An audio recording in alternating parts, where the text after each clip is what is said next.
Welcome back to Get Fit Guy, Coach Kevin Don here. This week, I want to cover a topic that I see come up often in fitness and strength-related forums, as well as my own clients. Can an older trainee build muscle? Well, firstly, let's recap why one would want to build muscle mass, irrespective of being an older human or not. My first episode here as a new Get Fit Guy, I took some time to define what fitness is and what the word means. Fitness isn't about losing weight, unless your weight is causing serious health issues.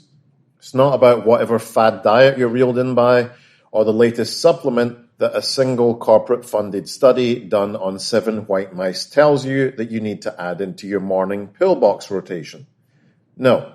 Instead, fitness is the ability of an organism to optimally perform tasks related to survival, and doing so in the absence of disease, illness, or injury. From the moment we're conceived, we're all on board an unstoppable ride towards the as-yet not totally understood great beyond. And as we plow along this relentless path, our cells age, the wheels just start to fall off. One of the greatest predictors of morbidity and mortality is sarcopenia, which means death of the flesh. It describes the loss of our muscle mass. This can be quite problematic in terms of interacting with our own user interfaces of reality, such as unscrewing lids on jars, getting up out of our favorite chair, or climbing in and out of the bath. Loss of muscle mass also means loss of balance, coordination, accuracy, agility, strength, speed, power, and so on. So, why is it that we experience this loss of muscle mass as we age? Well, it's down to what we call anabolic resistance. Anabolism, a Greek word with the root meaning to build up, is where we're in a state optimally suited to building new tissue. Catabolism is the opposite state.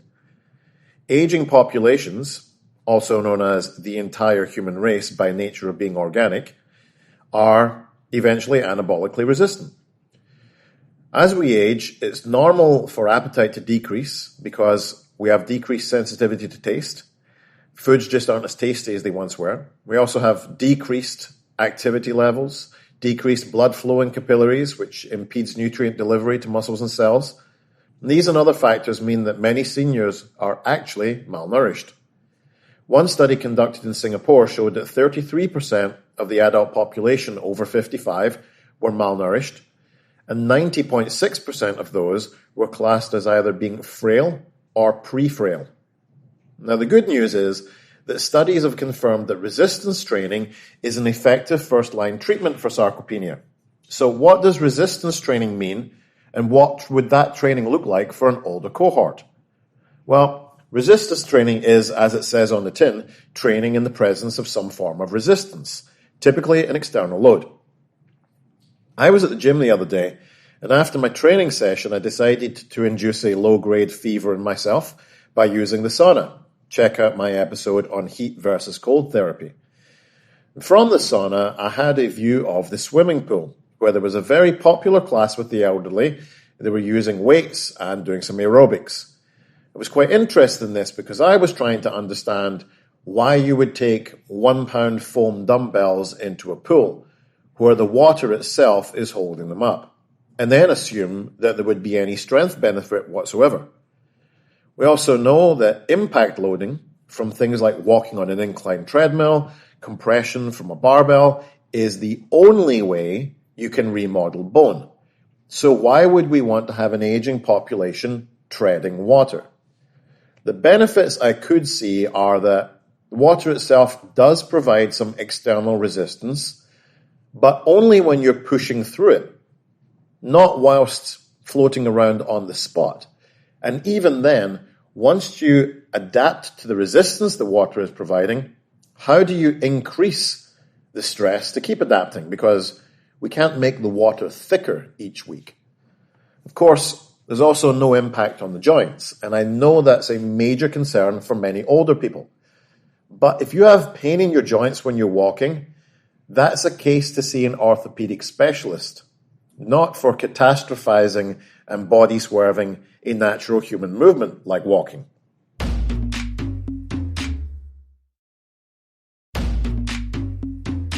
Another popular class I've seen is Bounce Fit, where you literally bounce on the spot on mini trampoline.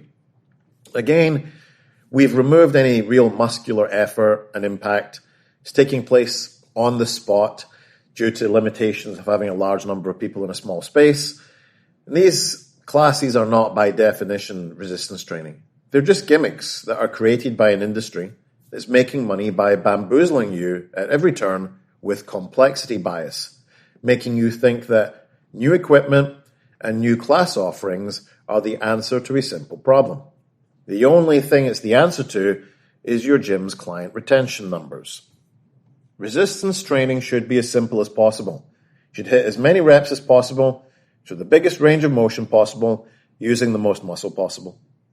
Compound movements like the standing overhead press, the squat, the deadlift, and the bench press are going to be more useful in terms of overcoming anabolic resistance and sarcopenia than waggling a foam dumbbell around willy-nilly every single time.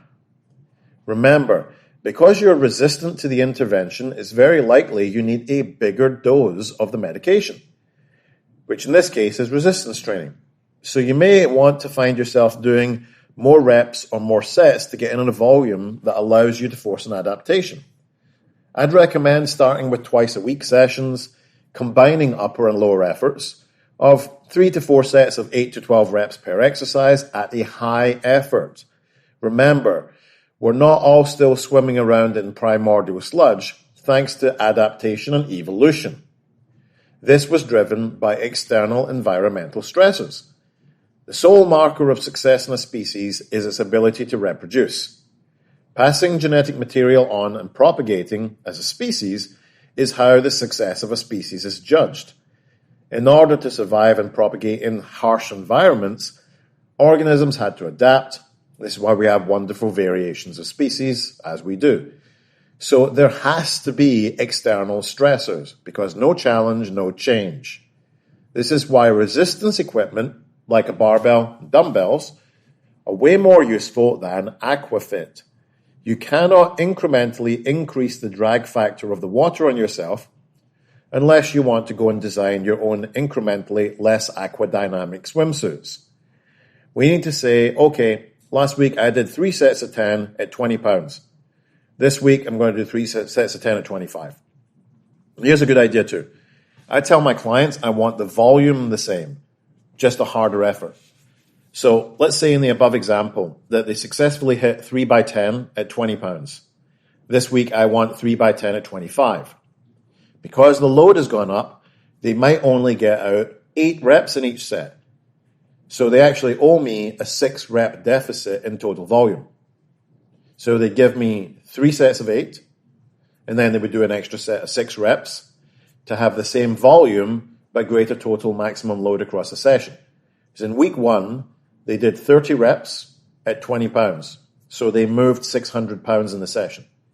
If in week 2, they give me 3 sets of 8 reps at 25, that's still only 600 pounds. So irrespective of load having increased, the volume, total load across the set was the same. So they need to give me that extra set of 6 reps, meaning that the total load increases from 600 to 750 pounds across the session.